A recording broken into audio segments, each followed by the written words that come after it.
So arthroscopic బ్యాంకార్డ్స్ repair అంటే ఏంటి అంటే, ఎవరికైతే యాంటీరో ఇన్ఫీరియర్ గ్లీనాయిడ్ లేబ్రమ్ కనుక టేర్ ఉండి ఆ పార్ట్లోంచి అది చినిగిపోతుందో అక్కడ మనము బేసిక్గా ఈ బ్యాంకార్డ్స్ రిపేర్ అనేది లాటరల్ పొజిషన్లో చేస్తారన్నమాట. అంటే ఇలా పేషెంట్ ఇలా పడుకొని ఉంటాడు. సో 3 పోర్టల్స్ పెడతాం. Posterior portal, antero superior portal, antero inferior portal అని 3 పోర్టల్స్ పెట్టడం జరుగుతుంది. సో చేసే డాక్టర్ హెడ్ అండ్ వైపు నించొని ఉంటారు. సో ఇది మొత్తం కెమెరాలో చూసి చేయడం జరుగుతుంది. సో పేషెంట్ కంప్లీట్ బాడీ అనస్థీషియాలో ఉంటారు. జిఏ అనస్థీషియా అంటారు అనమాట. So posterior portal, antero superior portal, antero inferior portal. So antero superior portal అనేది మనకి ఇక్కడ వ్యూయింగ్ పోర్టల్ అనమాట. అది చూస్తూ ఉంటాం. సో ఈ యాంట్రో ఇన్ఫీరియర్ పోర్టల్ ద్వారా మనం ఒక యాంకర్ పెడతాం. ఎక్కడ పెడతామంటే ఈ antero inferior area of the glenoid అనమాట. అక్కడ 5:30 పొజిషన్, 4 o'clock పొజిషన్, తర్వాత 2 o'clock పొజిషన్, అట్లా మినిమం ఒక 2-3 యాంకర్స్ అయినా పెడతాం. పెట్టి యాంకర్ వేసిన తర్వాత యాంకర్కి థ్రెడ్స్ అనేవి వస్తాయి.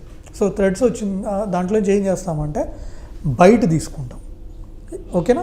ఎక్కడి నుంచి బయట తీసుకుంటాం? గ్లీనాయిడ్ లేబ్రమ్ నుంచి బయట తీసుకుంటాం. బేసిక్గా మనం ఇక్కడ ఏం చేస్తున్నామంటే క్యాప్సులార్ షిఫ్ట్ అంటారు. బేసిక్గా ఆ గ్లీనాయిడ్ లేబ్రమ్ చినిగిపోయింది కదండి, ఆ చినిగిపోయిన దాన్ని మనం కుడుతున్నాం.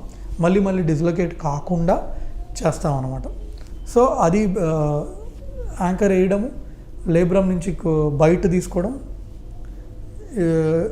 ఇట్లా కుట్టులా తీసుకోవడము, తర్వాత నాట్స్ వేసేయడం, అట్లా ఆర్థ్రోస్కోపిక్గా చేస్తాం అన్నమాట. సో ఇది బ్యాంకార్డ్స్ రిపేర్.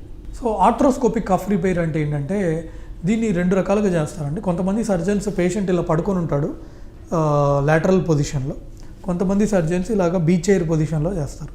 సో దీనికి ఏంటంటే పోస్టీరియర్ పోర్టల్, లాటరల్ పోర్టల్, ఇంకొక పక్కన ఇంకో పోర్టల్ పెడతాం. పెట్టి మనము స్క్రీన్లో చూసి చేసే ప్రొసీజర్.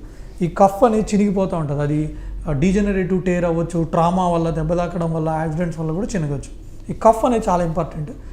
మనం షోల్డర్ మూమెంట్స్ ఇట్లా పైకి లేపడానికి, ఇట్లా అనడానికి ఈ షోల్డర్ రొటేటర్ కఫ్ అనేది వెరీ ఇంపార్టెంట్ అనమాట. 4 మజిల్స్ అనేవి ఉంటాయి: సూప్రాస్పైనటస్, ఇన్ఫ్రాస్పైనటస్, టెరిస్ మైనర్, సబ్స్కాపులారిస్.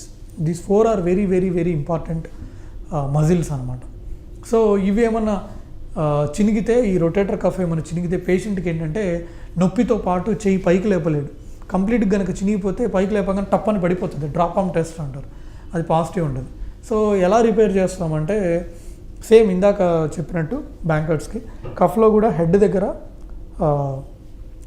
దీంట్లో మళ్ళీ సింగిల్ రో రిపేర్ అని ఉంటుంది, డబల్ రో రిపేర్ అని ఉంటుంది, చాలా రకాలు ఉన్నాయి. బట్ క్లుప్తంగా చెప్పడానికి ఇక్కడ ఒక యాంకర్ వేస్తాము, కఫ్లోంచి బైట్స్ తీసుకుంటాము, తీసుకొచ్చి ఇక్కడ కూర్చోబెట్టి కుట్లు అనేది వేయడం జరుగుతుంది, నాట్స్ అనేది వేయడం జరుగుతుంది. సో కఫ్ టైర్ ఎందుకు వస్తుందంటే 2 రకాలు బేసిక్గా అండి. ఒకటి ఏమైనా ట్రామా, దెబ్బ తాకినా, ఏదైనా యాక్సిడెంట్ అయినా కఫ్ అనేది జినిగిపోతూ ఉంటుంది. ఇంకొన్నిసార్లు ఏంటంటే మనకి వయసు వచ్చేపాటు డీజనరేటివ్ టేర్స్, అంటే వయసుతో పాటు కూడా ఈ కఫ్ అనేది చినిగిపోతూ ఉంటుంది. సో ఇవి బేసిక్గా 2 రకాల రీజన్స్. ముఖ్యంగా డయాబెటిక్ పేషెంట్స్లో వాళ్ళు రిపీటెడ్గా ఈ ఓవర్ యూజ్ యాక్టివిటీస్ చేస్తుంటారు కొంతమంది. ఇట్ కెన్ బి కార్పెంటర్స్ కానివ్వండి, ప్లంబర్స్ కానివ్వండి, ఓవర్ యూజ్ చేయడం వల్ల ఈ కఫ్ అనేది డీజనరేషన్ అయ్యి చినిగిపోతుంది. అంటే పార్షియల్గా చినిగితే ఏం కాదు, బట్ కంప్లీట్గా చినిగి వాళ్ళు చెయ్యి పైకి లేపలేకపోవడము, లేపిన తర్వాత టప్పని కింద పడిపోవడము. వాళ్ళు ఇట్లా లేపలేరు, వాళ్ళు ఈ చేత్తో లేపుతారు. విపరీతంగా నొప్పి ఉంటుంది. నొప్పి తట్టుకోలేనంత ఎక్కువ ఉంటుంది అనమాట. రొటీన్ పనులు చేసుకోలేరు. షర్ట్ వేసుకోవడము, లేదా ఇంట్లో ఏదైనా వస్తువులు లిఫ్ట్ చేయడం, వాళ్ళు ఏం చేయలేరు. ఏదైనా పైన ఉన్న ఆబ్జెక్ట్ని తీసుకోలేరు. ఇట్లా చాలా పెయిన్స్ వస్తూ ఉంటాయి. Like and subscribe eagle health and beauty.